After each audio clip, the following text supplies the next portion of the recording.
கொஞ்சம் பின்னாடி போங்க.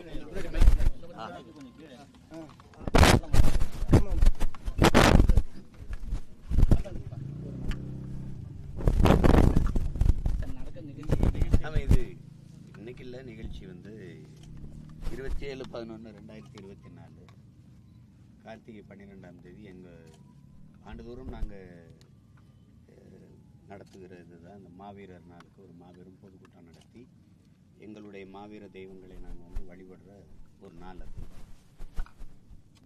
நமது முன்னோர்கள் நமக்கு குலதெய்வமாக இருந்திருக்கிறாங்க. இப்போ எனக்கு வந்து வீரமாக்காளி, கருப்பணை சாமி, இப்படி எத்தனையோ நமது முன்னோர்கள், சக்கியம்மன், இந்த மாதிரி பல தெய்வங்கள் இருக்கு. ஆனால் அது ஒரே நேரத்தில் 50,000க்கும் மேற்பட்ட குலதெய்வங்கள் நம்முடைய இன உரிமைக்காக, இன விடுதலைக்காக இன்னும் இந்த அந்த ஈக மரபர்களை போற்றுகிற ஒரு நாள் அந்த கார்த்திகை 12. அதுக்கான பொதுக்கூட்டம் அது கடலூரில் தான் திட்டமிட்டோம். அது மழை காலமாக இருக்கிறனால ஒரு வேளை பெரும் வெள்ளம் தேங்கிட்டுனா கஷ்டம்ட்டு இங்கே மாற்றணும். அதனால் அவசரமாக அந்த பணியை இப்போ செய்து கொண்டிருந்தோம். 27ஆம் தேதி இங்கே மாலை கூட்டம், அதுக்கு தான் இந்த திடலை சரி பண்ணிட்டு இருக்கோம். நேற்று ரஜினி சந்தித்திருக்கீங்க, அவருடைய ரசிகர்கள் நம்ம விஜய்க்கு எதிராக இருக்குது சார். கேள்வி கேட்குறதே உங்களுக்கு ஒரு அசிங்கமாக தெரியல.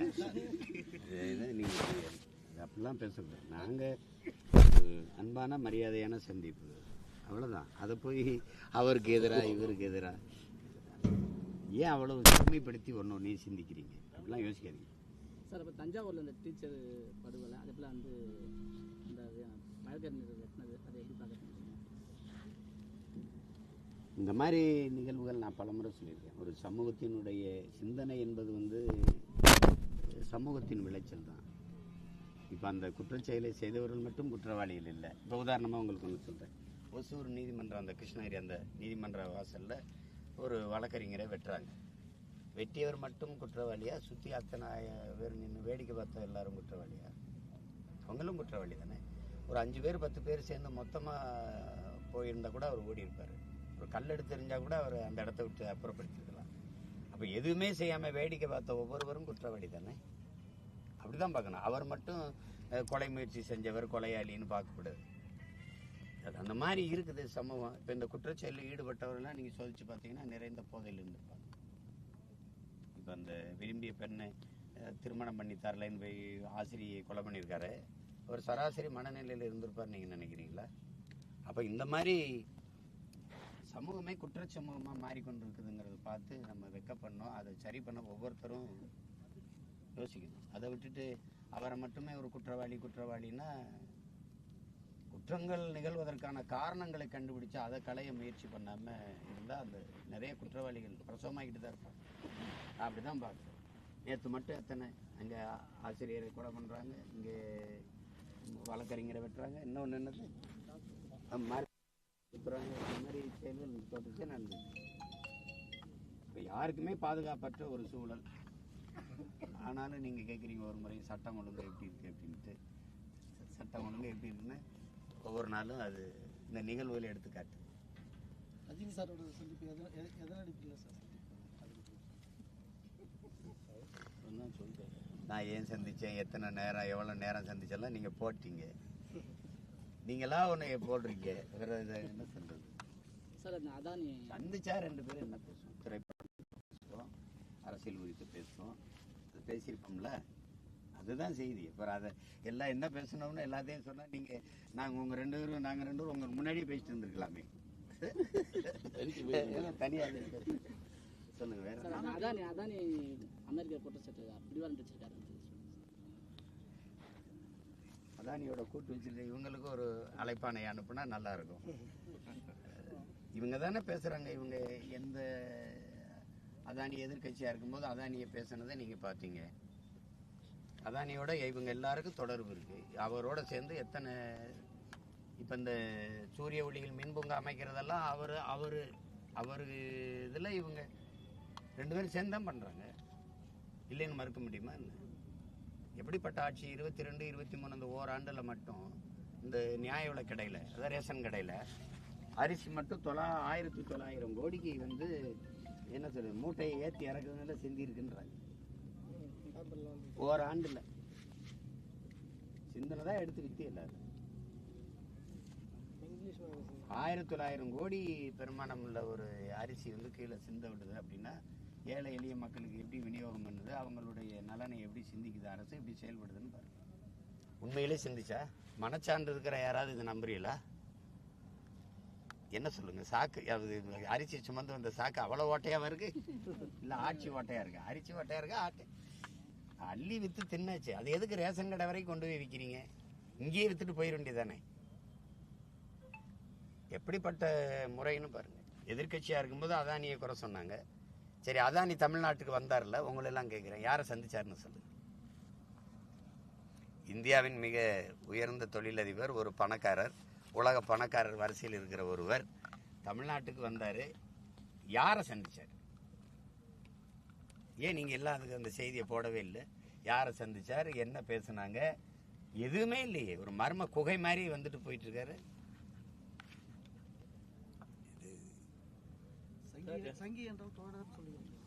சங்கின்னா நண்பன்னு இருக்குது. இப்போ நானும் ஐயா ரஜினிகாந்த் சந்திச்சது, நாங்கள் 2 பேரும் சங்கின்னா, அந்த ஐயா ரஜினிகாந்த் அடிக்கடி எல்லா நிகழ்ச்சியிலையும் கூப்பிட்டு பக்கத்தில் உட்கார வச்சிருக்கீங்களே, நீங்கள் எப்படி சங்கியா சொங்கியா? நீங்கள் இல்லை லுங்கியா அங்கியா?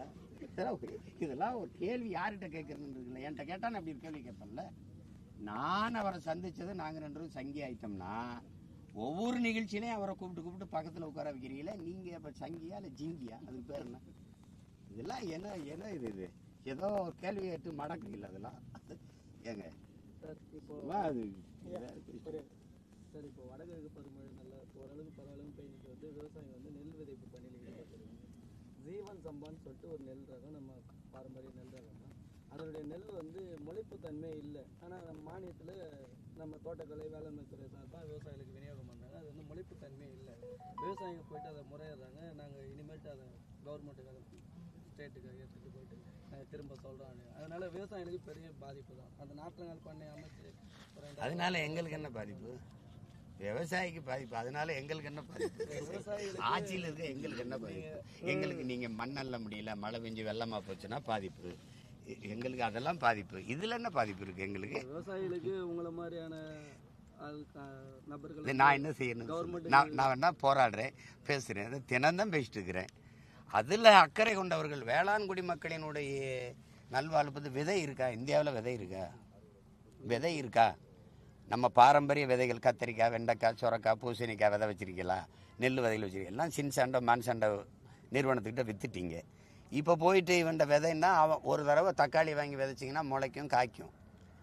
அதுக்குள்ளே விதை இருக்கும், எடுத்து போட்டால் மறுபடியும் முளைக்குமா? முளைக்காது. மறுபடியும் விதைக்கு அவன்கிட்ட தான் போகணும். அப்போ அந்த மாதிரி ஒரு சூழலுக்கு நீங்கள் தள்ளிட்டீங்க. இப்போ விதை அண்ணன் முளைக்கிற திறன் இல்லை, முளைக்கலைன்னா நான் என்ன செய்ய முடியும்? ஒரு தடவை கொடு, நான் விதை பண்ணை வச்சு விதைகளை சேகரிச்சிட்டு இருக்கேன். எங்கள் ஐயா நெல் ஜெயராமெல்லாம் 500க்கு மேற்பட்ட நெல் விதைகளை சேமித்து வச்சுருக்கிறாரு. அதை பெருக்கித்தாரே, நீ நல்லபடியாக விதைச்சி விளைய வை. இப்போ என்னட்டுன்னு நான் கை நீட்டின்னு சொல்கிற அளவுக்கு இருக்குது.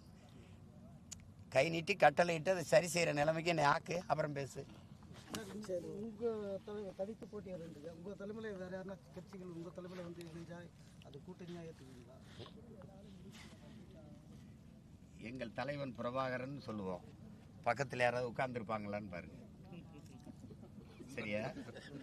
எங்கள் தலைவர் பிரபாகரன் சொன்னது போலன்னு சொல்லுவோம். உட்கார்ந்துருப்பாங்களான்னு பாருங்க.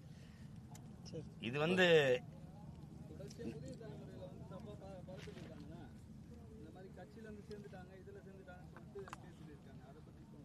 நாங்கள் தான் அனுப்பி வைக்கிறோம். நாங்கள் தான் எல்லாரையும் மரியாதையாக போய் அனுப்பிச்சு எல்லாரையும் போய் அனுப்பி வைக்கிறோம். அவங்க வெவ்வேறு இயக்கங்களில் போய் சேர்ந்து எங்களுக்காக உழவு பார்க்கறதுக்கு அனுப்பி வைக்கிறோம். எங்களுடைய ஸ்லீப்பர்ஸ் எல்லாம் அனுப்பி வைக்கிறோம். நன்றி. போடுங்க.